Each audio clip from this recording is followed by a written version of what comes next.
Welcome to your IBM I update for the final weeks of 2024, a snapshot of news and views on what's been happening in the IBM I community in the past few weeks as reported by Proximity, your premier partner for IBM I application support and development.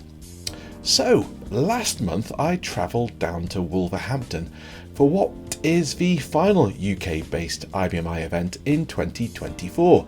The IUG Midlands Conference was once again hosted at the Mount Hotel, and if you've not been before, with its period Georgian features, it's a real delight, as were the obligatory bacon butties and scrumptious pastries that really encouraged the community to arrive early. The event was opened by the IUG chairman, Mike Ryan, who announced record attendance for the event, proving the growing popularity of IUG within the community. Another growth area was in education, and Mike introduced Liam Norton, a professor of mathematics and computer science at Wolverhampton University, who explained that with the support of IUG this year, they've supported over 25 students going through the IBM I education program. Indeed, 10 of their master's students were attending this very event. The conference keynote presentation was completed by the effervescent Canadian Doug Wilson, who provided hints on when IBM I next will be with us, and that spoilers it next year, and some insight into the release schedule for technology refreshes too. But perhaps of most interest was the update into the RPG Code Assistant and what to expect. Doug explained that the plans of a Code Assistant are for an AI tool that would support the 4 key areas. First, the tool should be able to explain existing code in natural language and provide contextual information to help understand and support existing legacy code. Next, it should be able to generate modern, free-format RPG ILE based upon plain English descriptions. And on creation, of course, you'll want to test the newly generated program, and the assistant will be able to support these activities with test programs and processes. Finally, Doug explained that it's an ambition for the IBM I team that the Code Assistant, if possible, should be able to transform older forms of RPG into modern, free-format, ILE-based code. I'll let Doug finish. This business-critical code, we want to make it more efficient. We want to expand upon it. We want to make it talk to the cloud. We want to make it talk to our business-to-business vendors. How do we do that? Well, we best do it by modernizing it and transforming it. We have tools out there today that can do that. We have people that know how to do that because they've been doing this for a long time. But how do we make sure we provide the right framework and tools that allows everybody to consider doing that? So these are some of the things that we're looking at doing when it comes to a Code Assistant and how we want to move forward with a Code Assistant.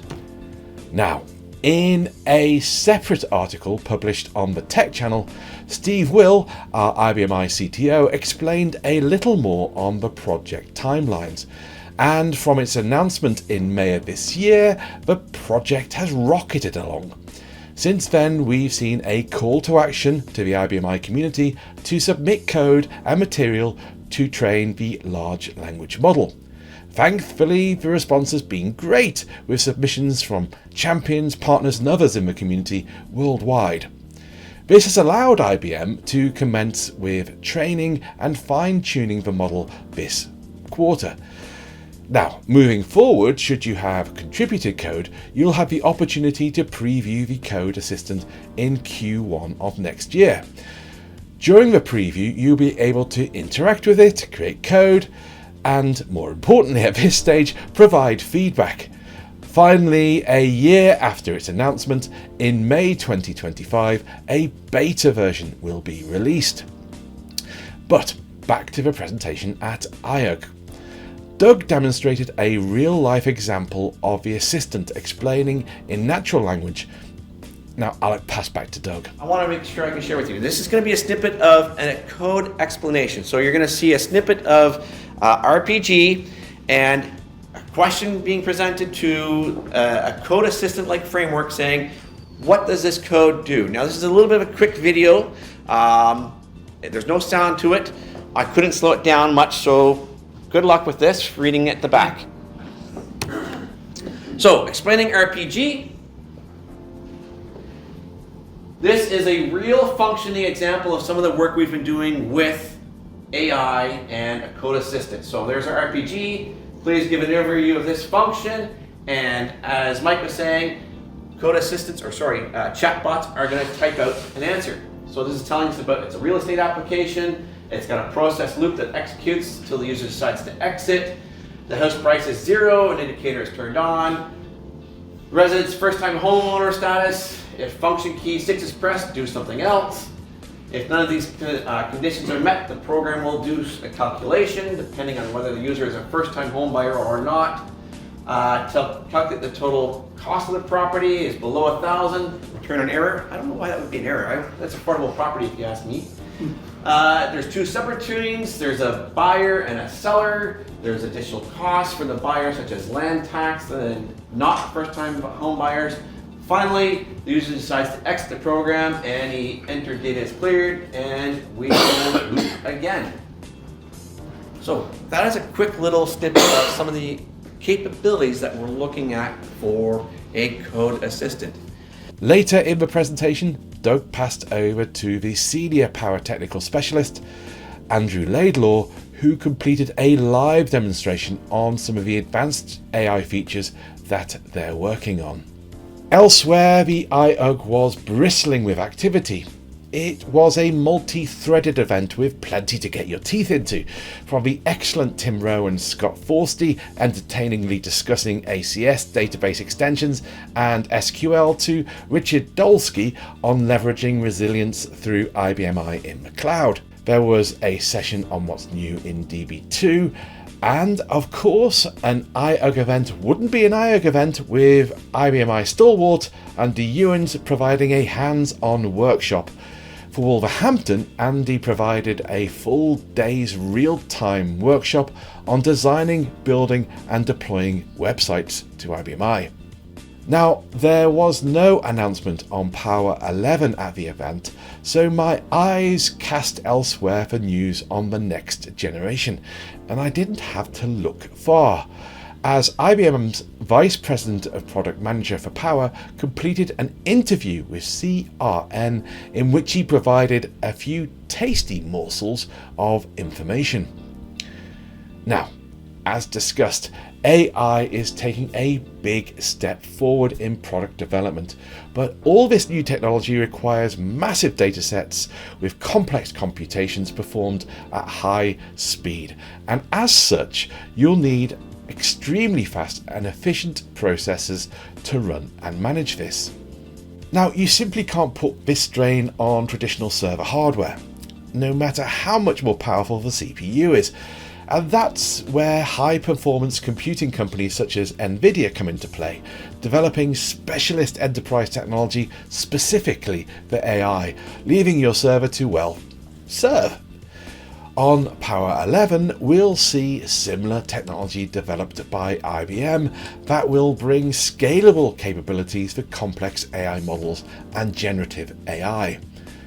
IBM call this accelerator Spire, and it features 32 individual accelerator cores on board, with each Spire mounted on a PCIe card, so potentially backwards compatible with Power 8, 9 and 10.2. Now, we don't know at this stage, but we'll see more information as it's released in 2025. Confirmed news on Power11 came courtesy of IT Jungle, in which they published some more details. First, Power11 builds on the foundations of Power 10, but it incorporates a refined 7nm manufacturing process to optimize thermal efficiency and clock speeds. This alone could provide performance boosts of up to 20% compared to Power 10. But a standout feature is the Enhanced Open Memory Interface, or OMI, which provides a substantial uplift in memory bandwidth, 3 times more in fact. Now using DDR5, we've gone from 400 gigabytes a second on Power 10 to 1200 gigabytes on the upcoming Power 11. So 11 really is more powerful than 10. So when 10 isn't just loud enough, well, I'll let Spinal Tap explain. This is a top to what we use on stage, but it's very, very special because if you can see, the numbers all go to 11. Look, right across the board. 11, 11, and most of 11, the and amps go up to 10. Exactly. Does that mean it's louder? Is it any louder? Well, it's one louder, isn't it? It's not 10. You see, most blokes, be playing at 10. You're on 10 here, all the way up, all the way up, all the way up. You're on 10 on your guitar. Where can you go from there? Where? I don't know. Nowhere, exactly. What we do is if we need that extra push over the cliff, you know what we do? Put it up to 11. 11, exactly. One louder. Why don't you just make 10 louder and make 10 be the top number and make that a little louder? These go to 11. Classic.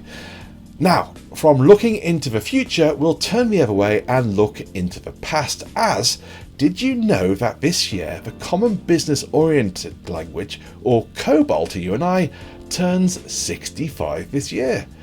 So a very happy birthday to COBOL, and if you are a COBOL programmer, hello and welcome to the internet. Sorry, it's a poor joke.